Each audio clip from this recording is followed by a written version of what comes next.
The back-to-wall press often gets unfairly dismissed, but this is usually by those who don't understand that pressing is built on a subjective blend of mobility, strength, and coordination. It doesn't isolate a singular deficit, but steadily chips away at all of them. It's also very easy to perform poorly, and like many things when simulating a handstand, when quality fails, so does the utility of the drill. Easiest to begin with the top-down variation, what people would refer to as the 1.5 rep. Lower as far as control allows, then return to the top before completing the full eccentric. Each session aim to go a little lower, until eventually the toes touch the floor. Once that's consistent, then you can start initiating from the floor up. Use the wall for tactile feedback to learn how to segment the spine in and out of flexion. This teaches you to roll the weight up through spinal articulation rather than brute force it with leverage. Done well, it teaches the system to shorten the lever via pelvic control and spinal flexion, rather than muscling the legs up through leaning heavier in towards the shoulders. Think to keep the feet as close to the wall as possible throughout the entire movement. This not only shortens the lever, but it teaches your hips and glutes to stay actively involved and prevents compensatory extension.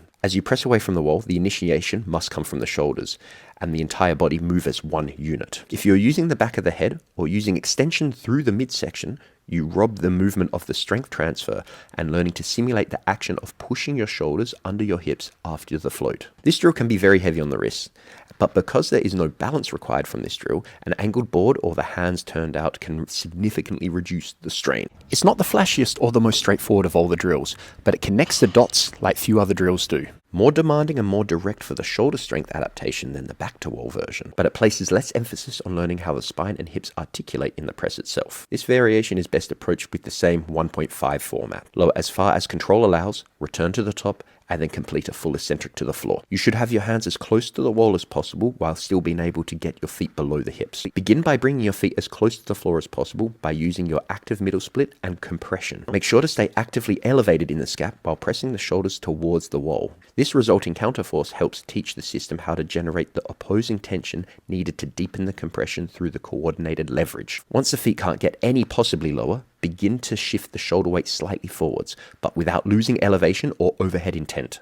To return, reverse the sequence. Shoulders press back first, restoring verticality, then the legs follow the same path, before repeating the exact same set of sequences, but this time, all the way to the floor. Pressing with height assist is fairly straightforward. Elevate the feet to shorten the distance. It's one of the most enjoyable drills to practice the pressing skill directly, but relying on this alone and just working your way lower over time is limiting. Angular specificity is very real, and you only adapt to around 15 to 20 degrees of the joint angles that you actually train. So yes, in theory, you can slowly lower the box over time, but you'll progress much faster by also training the missing pieces at the end ranges this drill doesn't expose you to. Whatever height assist you are using, your feet should be placed at the same width to simulate and follow the same arc that they would during lifting from the floor. If balance is limiting you and you find yourself flinging over the top of your handstand, break the drill down. Press to straddle, pause and stabilize while your center of mass is lower. Once balance has been established, then you can choose to close the legs. And remember, if your feet aren't lifting, jumping or bouncing the feet won't fix the issue. If the hips aren't stacked over the base of support,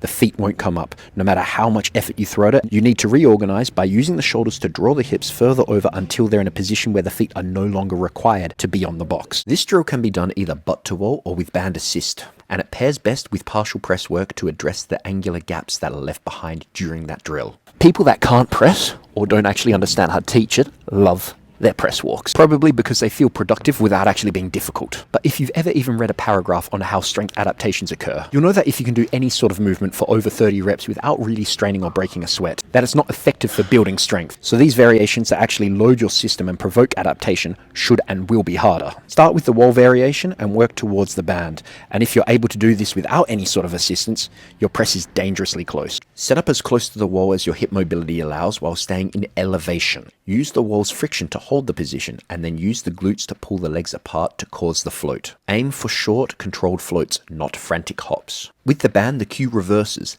Lean in towards it rather than away. This increases the mechanical loading on the shoulder complex, particularly the scapula and the shoulder flexors. Position the band in the hip crease with the hands aligned to the anchor point so the line of assistance supports a vertical lift. If the band is pulling you forward rather than upward, it's doing the work your shoulders should be handling, robbing you of chances to develop necessary motor control and force production in the right plane. Aim for short, controlled floats, not frantic hops. Many can skip this drill, but for those who can't quite figure out how to lift their hips, this is a simple way to feel external spotting through the movement. The two most common errors are using too much band assistance and that putrid thong setup. If you're using more than around 10 kilos of assistance, it's no longer helping you learn. It's actually doing the work for you because your nervous system adapts to load, not to illusion. And if the assistance removes too much demand, there's no meaningful overload and no reason for the system to adapt, because if it doesn't feel heavy or hard enough in the right areas, it's not going to build what you need to advance. And avoid the thong method.